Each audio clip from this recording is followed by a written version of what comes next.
బాచుపల్లిలో AICC పిలుపు మేరకు కాంగ్రెస్ జై హింద్ యాత్రను ప్రారంభించింది. విఎన్ఆర్ కాలేజ్ నుండి ర్యాలీ ప్రారంభమైంది. ఈ ర్యాలీలో CM Revanth Reddy, AICC incharge Meenakshi Natarajan మంత్రులు హాజరయ్యారు. ఈ కార్యక్రమంలో ఉత్తమ్ కుమార్ రెడ్డి మాట్లాడుతున్నారు. ఇప్పుడు లైవ్ చూద్దాం. ఇవాళ ఈ కార్యక్రమాన్ని నిర్వహించిన మిత్రులందరికీ మీ అందరికీ కూడా నమస్కారాలు. పెద్దలు గౌరవనీయులు రాష్ట్ర ముఖ్యమంత్రి వర్యులు రేవంత్ రెడ్డి గారు, ఇన్ఛార్జ్ మీనాక్షి నటరాజన్ గారు,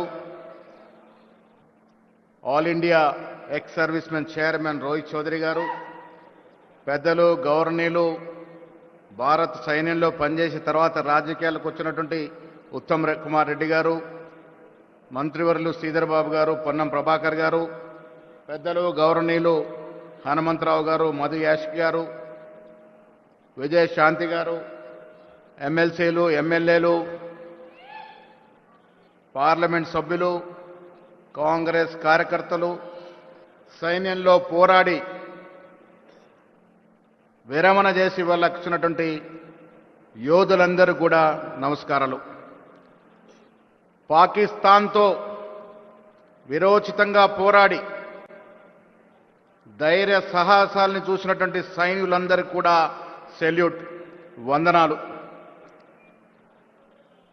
పహల్గాంలో జరిగిన సంఘటన తర్వాత మన సైనికులు విరోచితంగా ప్రాణాలు లెక్క చేయకుండా పోరాడి పాకిస్తాన్ ఆధీనంలో ఉన్నటువంటి తీవ్రవాద సంస్థల్ని ఛేదించడం జరిగింది. మిత్రులారా, పహల్గాం సంఘటన జరిగిన 3వ రోజున హైదరాబాదులో ఇందిరాగాంధీ విగ్రహం దగ్గర ముఖ్యమంత్రి రేవంత్ రెడ్డి గారి ఆధ్వర్యంలో దాదాపు 100 దేశాల ప్రతినిధులు కొవ్వొత్తుల ర్యాలీ చేసి ఆనాడు ఇందిరాగాంధీ గారిని స్మరించుకోవడం జరిగింది.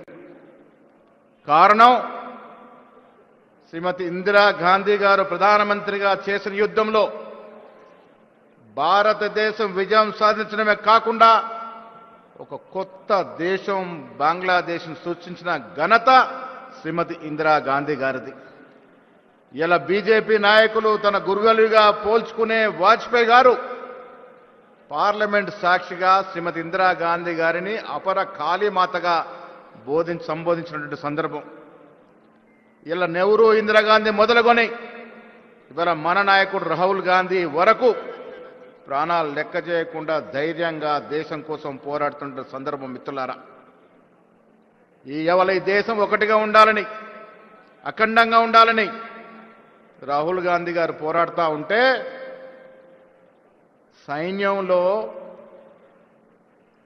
సైన్యం విరోచితంగా పోరాడుతున్న సందర్భంలో ట్రంప్ మాటలకి తలొగ్గి తోక ముడిచిన బీజేపీ నాయకులు ఇవాళ రాహుల్ గాంధీ గారిని విమర్శిస్తూ తన తప్పిదాల్ని కప్పిపుచ్చుకునే ప్రయత్నం చేస్తున్న ఈ వేళ ఇవాళ జైహింద్ సభ హైదరాబాద్లో నిర్వహిస్తూ ఉన్నాం. ఎందుకు నిర్వహిస్తూ ఉన్నాం? దేశం మనందరిది. రాజకీయాలకు అతీతంగా ఇవాళ సైన్యంతో మనమందరం కూడా బాసటగా నిలవాలి, వారికి సంఘీభావం తెలపాలి, భవిష్యత్తులో మీతో మేము ఉన్నామని చెప్పడానికి ఇలా రాహుల్ గాంధీ, ఖర్గే ఆదేశాల మేరకు హైదరాబాదులో ఈ సభ నిర్వహిస్తూ ఉన్నాం. ముఖ్యమంత్రి గారు వచ్చినారు మీకు సందేశం ఇవ్వడానికి, ఈ దేశంలో జరుగుతున్నట్టు కుల్చిత రాజకీయాలకు వివరించడానికి. మిత్రులారా, జైహింద్ సభ మనందరికి ఒక స్ఫూర్తి. ఈ జైహింద్ సభ ద్వారా విరోచితంగా పోరాడిన సైనికులందరికీ కూడా మనమందరం చేతులెత్తి జై కొట్టాల్సిన అవసరం ఉంది. వీర సైనికులకి సెల్యూట్ చేయాల్సిన అవసరం ఉంది. అందరం కూడా జై జవాన్ అని నినాదాలు ఇచ్చి చేతులెత్తాల్సిందిగా మీ అందరికీ మనవి చేస్తా ఉన్నాను. జై జవాన్, జై జవాన్, జై జవాన్, జై హింద్. ఏఐసిసి ముఖ్య నాయకురాలు, నీతికి నిజాయితీకి మారుపేరైనటువంటి మన తెలంగాణ కాంగ్రెస్ పార్టీ ఇన్ఛార్జ్ అయినటువంటి మీనాక్షి నటరాజన్ గారిని మాట్లాడాల్సిందిగా కోరుతా ఉన్నాను.